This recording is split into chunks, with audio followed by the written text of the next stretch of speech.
Bonjour mesdames, messieurs et bienvenue sur Parlons Jeunesse Magazine. C'est aujourd'hui la journée internationale de l'environnement qui est célébrée chaque 5 juin. Alors nous avons reçu aujourd'hui sur notre plateau M. Paul Levo qui est le directeur du cabinet du directeur général de l'ICCN qui est l'Institut Congolais pour la conservation de la nature, qui va essayer de répondre à quelques questions que nous allons lui poser concernant l'environnement. Nous avons le plaisir de vous recevoir sur notre plateau. Et nous voulons savoir, dites-nous, M. Paul, comment s'organise l'ICCN pour conserver la nature en République démocratique du Congo? Et je vous remercie pour la question. D'une manière générale, je peux dire que d'abord l'Institut Congolais pour la conservation de la nature, c'est un établissement public à caractère technique et scientifique qui a reçu du législateur congolais et du gouvernement de la République la mission de conserver la nature. Et à ce titre, nous sommes chargés de protéger la faune et la flore et d'assurer la protection de la biodiversité et d'assurer aussi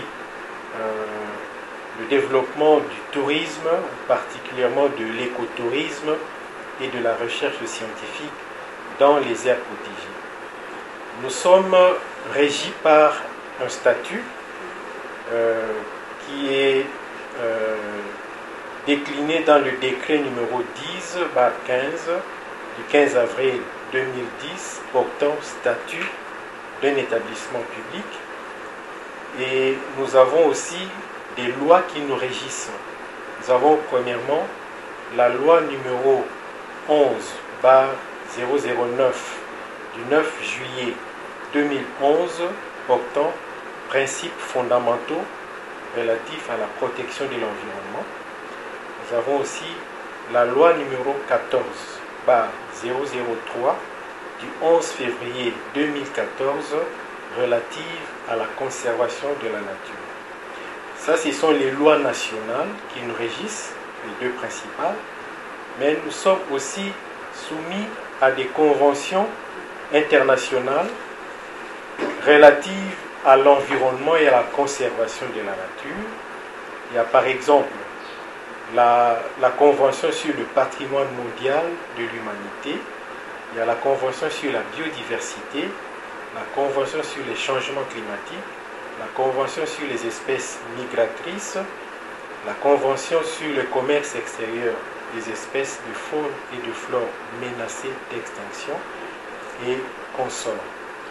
Ça, c'était sur le plan théorique. Mais en pratique, comme je l'avais dit au début, l'ICCN a reçu la mission de protéger la faune et la flore.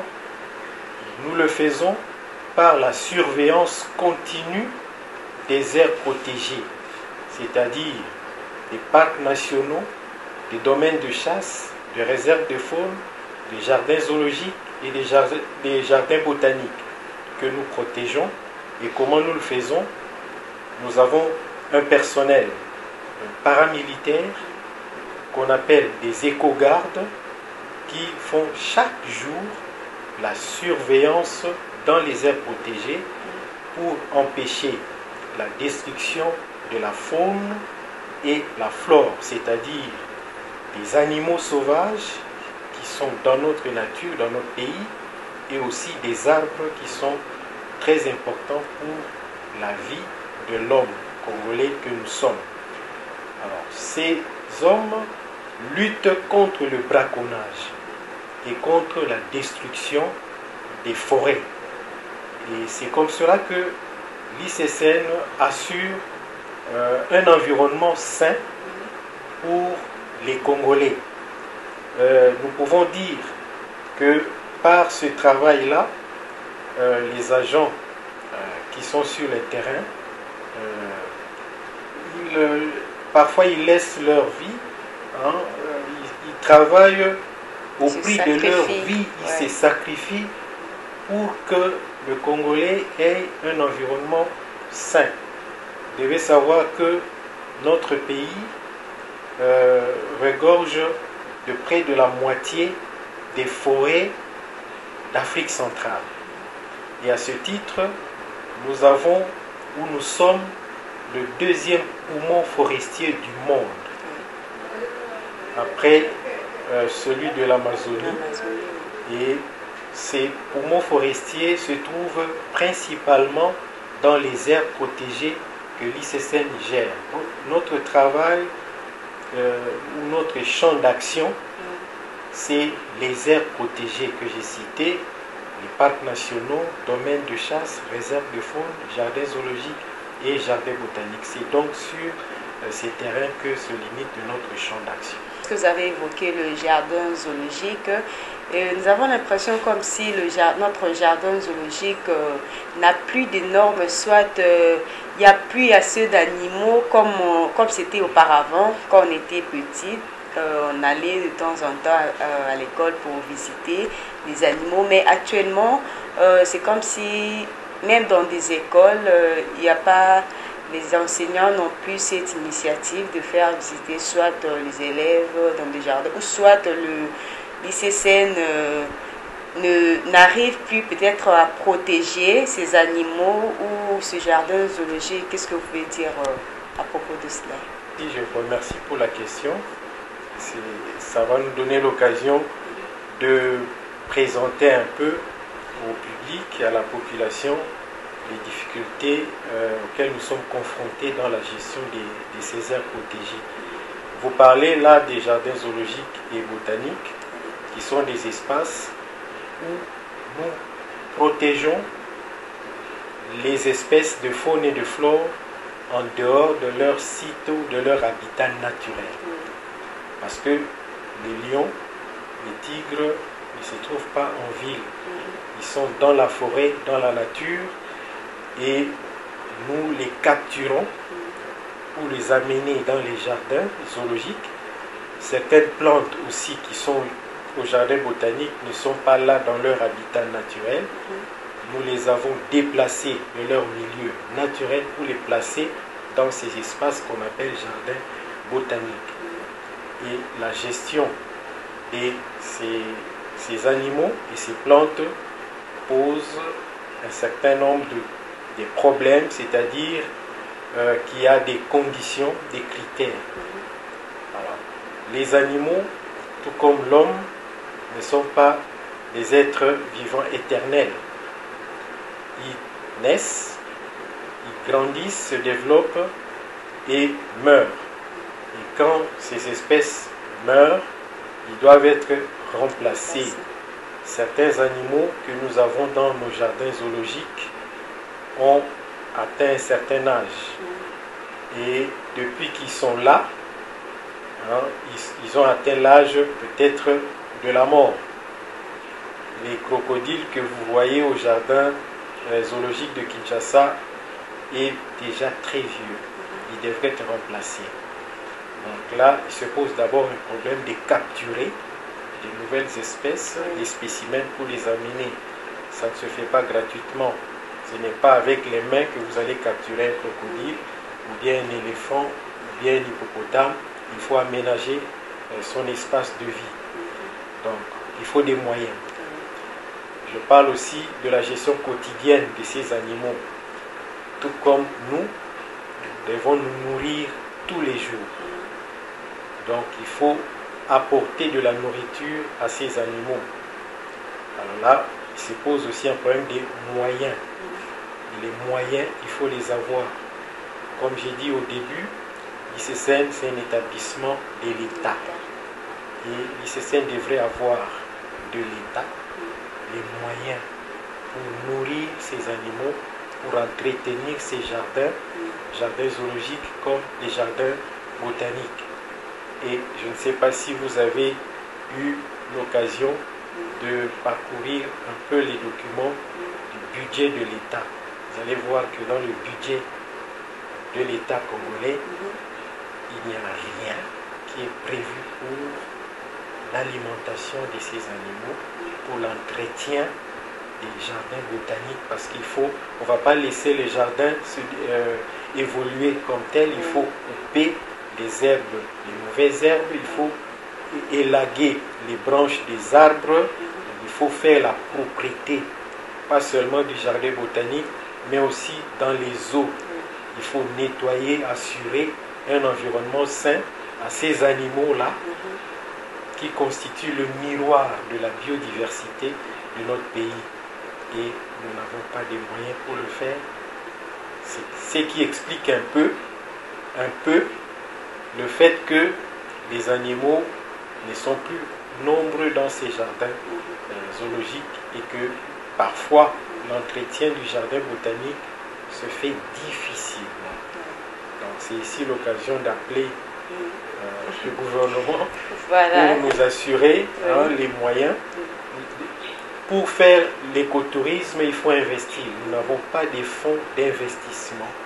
Nous n'avons pas les frais de fonctionnement que le gouvernement devrait nous donner pour assurer l'entretien et la gestion de ces aires protégées. On lance un appel au chef de l'État de pouvoir bien régler cette affaire de jardin zoologique et botanique pour permettre aussi à nos enfants qui viendront aussi demain de savoir avoir la connaissance soit d'avoir cette culture-là de visiter à tout le temps le jardin pour que ça va aussi contribuer à l'éducation de notre pays. Alors revenons, monsieur, à la situation actuelle de la pandémie. Suite à cette crise sanitaire, nous voulons savoir qu'a fait l'ICCN pour accompagner le gouvernement congolais à lutter contre le Covid-19. Dès que le président de la République et chef de l'État a annoncé les mesures prises par le gouvernement pour lutter contre cette pandémie coronavirus, nous avons immédiatement lancé des notes de service à toutes les aires protégées, à tous les directeurs chefs des sites pour appliquer, mettre en pratique ces mesures-là. Nous avons commencé par fermer tous les parcs, les domaines, les réserves, les jardins zoologiques et botaniques aux visiteurs. Parce qu'il faut protéger non seulement les visiteurs, mais aussi les agents, le personnel qui travaille, parce qu'ils peuvent être contaminés soit par les animaux. Vous savez que, et ça on a appris, que le coronavirus peut venir ou pouvait venir des animaux. On a parlé des chauves-souris, des pangolins. Ce sont des espèces de faune et de flore, disons des espèces de faune que nous avons dans nos aires protégées, dans nos parcs nationaux. Donc on devait protéger les visiteurs de la contamination à partir de ces animaux. Nous devons aussi protéger les agents. Donc nous avons fermé toutes les aires protégées sous notre gestion aux visiteurs. Donc il n'y a plus de tourisme, il n'y a plus de visites dans ces aires protégées. Nous avons aussi demandé à ce que tous les agents respectent les mesures de barrière, c'est-à-dire le port obligatoire des masques, comme je l'ai ici, et éviter les attroupements de plus de 20 personnes. Vous voyez que dans mon bureau, je suis seul. Oui. Je suis habituellement seul, mais dans les autres bureaux, il n'y a pas plus de 3 ou 4 agents. Et il fallait aussi respecter la distanciation physique. Donc ça, on le fait. Nous avons demandé à nos agents de se laver les mains régulièrement. Et pour ceux qui viennent au travail pendant cette période de service minimum, vous avez constaté que nous avons des équipements de lavage de mains pratiquement à toutes les entrées. Nous avons de gel hydroalcoolique, des savons pour que les agents puissent se désinfecter les mains. Nous leur avons demandé d'éviter de se saluer par la main et de tousser dans le creux du coude, d'éviter de se toucher la bouche, le nez, les yeux, tout ça pour assurer leur protection contre la contamination. Et toutes ces mesures ont été envoyées et dictées dans nos aires protégées et nous avons reçu des échos favorables que tous les chefs de site les respectent et les font respecter au niveau de leurs agents. En parlant des emballages en plastique, nous avons eu la connaissance que le gouvernement congolais a eu l'initiative d'interdire la production, l'importation ainsi que l'utilisation des emballages en plastique ou de sachets, sacs, quoi que ce soit. Alors, je vous demande, en tant que chercheur, qu'est-ce que vous pouvez dire par rapport à cette initiative du gouvernement congolais, si c'est une bonne façon de faire les choses?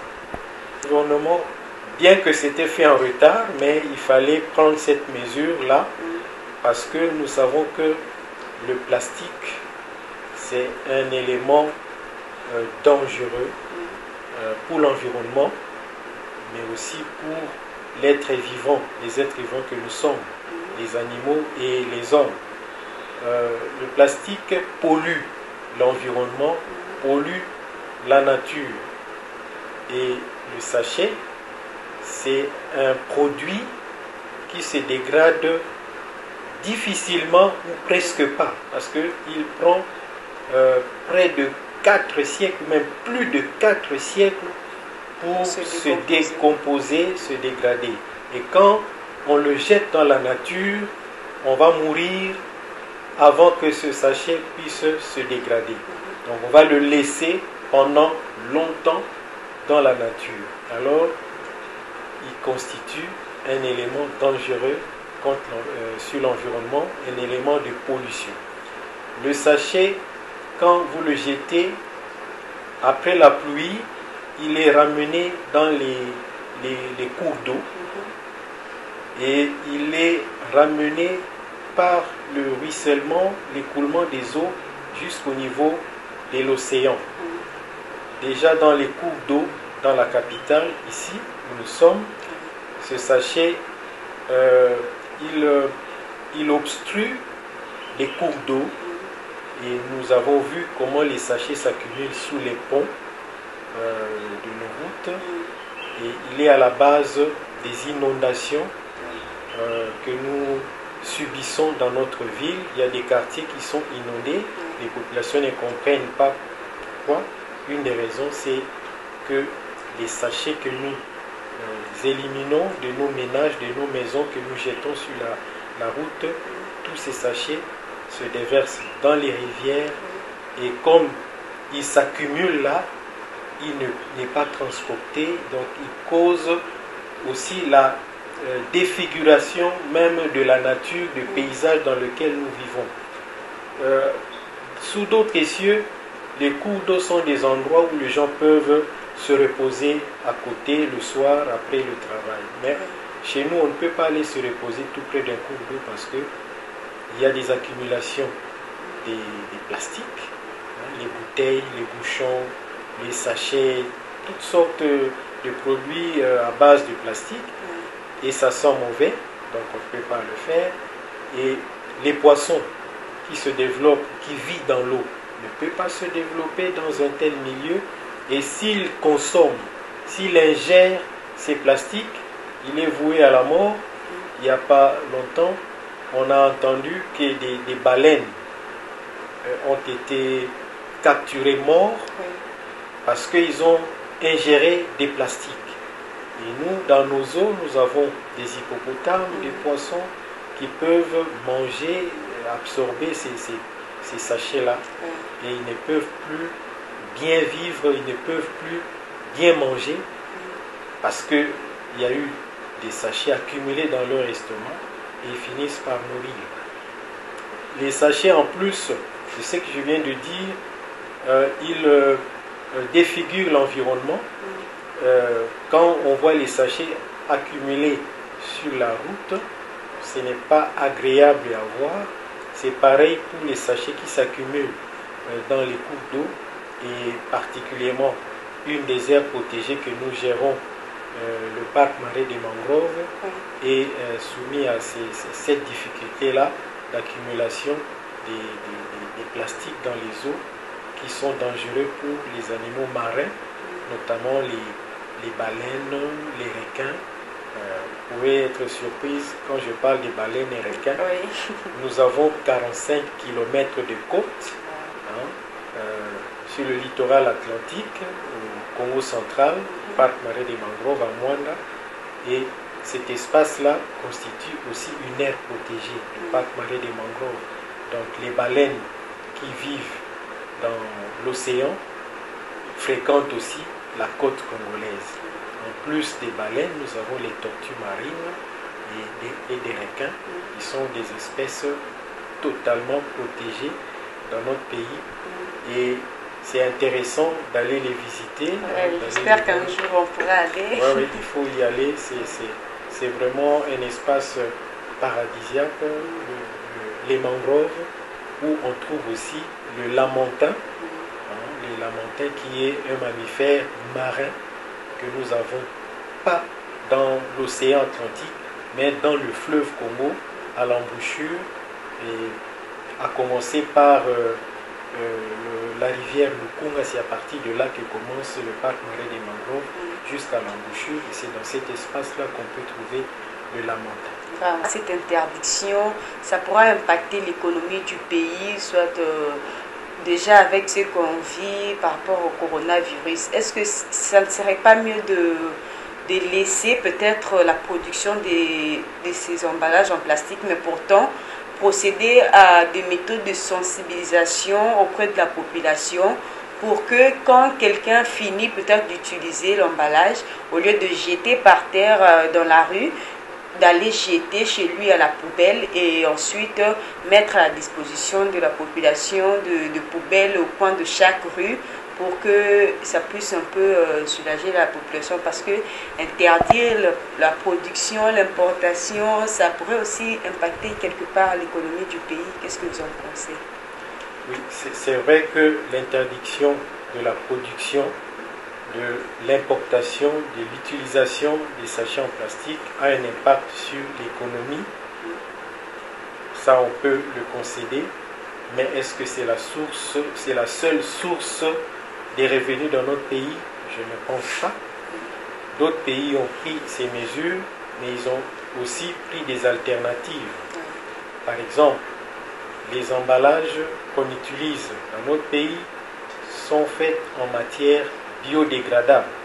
Donc, au lieu de libéraliser ou d'autoriser, de ne pas interdire l'utilisation de sachets en plastique, il faut plutôt penser à des usines qui produisent des emballages biodégradables comme se fait dans d'autres pays. Donc, avant d'arriver à lever la mesure d'interdiction, il faut prendre plutôt d'autres mesures préalables pour aller à l'encontre des effets néfastes du plastique dans l'environnement. Mais il y a aussi d'autres mesures à prendre, parce que le plastique a déjà été utilisé depuis longtemps et ce plastique n'est pas encore dégradé dans notre environnement. Il faut commencer par ramasser tous ces plastiques qui pullulent encore dans notre environnement et procéder pas à l'incinération mais à leur recyclage. Voilà. Il faut le recycler et le travailler chimiquement. Ce n'est pas mon domaine d'expertise, mais c'est le travail qu'on peut donner aux autres chercheurs d'autres domaines pour voir comment recycler ce plastique et l'utiliser de telle manière qu'il ne pollue pas l'environnement. Soit à le transformer en matière biodégradable. Voilà. Mais il faut aussi sensibiliser la population sur les impacts négatifs du plastique dans l'environnement, mais aussi sur le corps humain. Donc, la population devait prendre conscience que le plastique nuit à l'environnement et aussi à l'homme que nous sommes.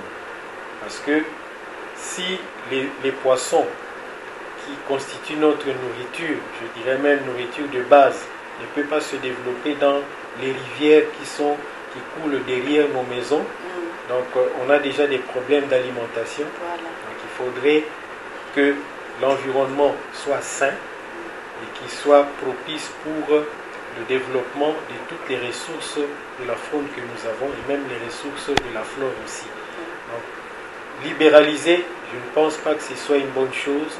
Il faut commencer par sensibiliser la population, prendre des mesures pour extraire de notre environnement tous les plastiques qui demeurent encore et d'autres mesures pour les industries qui peuvent recycler le plastique qui existe là, mais aussi fabriquer d'autres types d'emballages avec des matières qui sont biodégradables. Voilà, revenons un peu à votre domaine. Vous pouvez soit lancer un message au gouvernement par rapport à la situation qui se passe dans nos parcs, la Caramba, Virunga. Nous avons des gens qui menacent les espèces, tout ce qu'on a eu à prendre dans la situation qui se passe là-bas dans nos parcs. Qu'est-ce que vous pouvez dire au gouvernement congolais? À commencer par le président de la République, le Premier ministre, les ministres, les députés, les sénateurs et aussi toute la population. J'aimerais leur dire que l'environnement, c'est notre maison. Et nous ne devons pas détruire la maison dans laquelle nous habitons. Mais cette maison a la dimension de la République démocratique du Congo. C'est une maison qui est très convoitée avec toutes les ressources que nous avons, convoitées par l'extérieur, parce que la plupart des destructeurs de notre environnement, la plupart des exploitants de nos ressources sont des étrangers qui tirent plutôt, eux qui tirent les bénéfices de nos ressources. Je parlerai là de l'ivoire, la pointe d'éléphant, de la corne des rhinocéros, des perroquets, des bonobos, des gorilles, des pans congolais et toutes les autres espèces que nous avons dans notre pays et qu'on ne trouve nulle part ailleurs parce que ce sont des espèces endémiques qu'on ne trouve que dans notre pays. Nous devons être jaloux de nos ressources et pas favoriser leur exploitation par le braconnage ou par le commerce illégal. Ça peut nous procurer des ressources par l'écotourisme, mais aussi par des échanges avec les autres pays. Si je prends l'exemple du panda chinois, le panda rapporte à la Chine des millions de dollars chaque année par les visiteurs qui y vont, mais aussi par les spécimens qui se retrouvent dans les pays étrangers.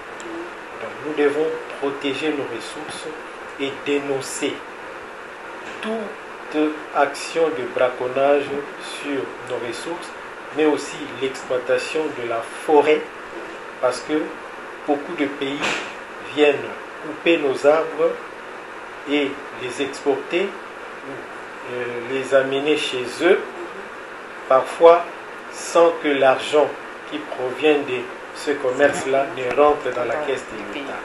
Donc il faut que les gouvernements ouvrent ses yeux et fassent très attention en demandant d'abord aux Congolais eux-mêmes de protéger leurs ressources, mais aussi en prenant des mesures contre les personnes qui favorisent le braconnage et l'exploitation illégale de nos ressources. Vraiment, merci beaucoup, M. Paul. Alors, je crois que nous sommes déjà presque à la fin de notre émission. Si nous mettons de parler de l'environnement, c'est un secteur vraiment vaste. Je crois que dans des émissions prochaines, nous allons aussi recevoir d'autres cadres comme M. Arnold Jacques de l'Union européenne, qui est dans le secteur de l'environnement. Je vais aussi le recevoir dans l'émission prochaine. Mais pour cet entretien, je crois que nous sommes à la fin. Et je vous dis au revoir et restez toujours connectés à notre chaîne YouTube. N'oubliez pas de vous abonner à la chaîne Koyal TV 1, partagez, aimez et laissez-nous des commentaires. Ciao.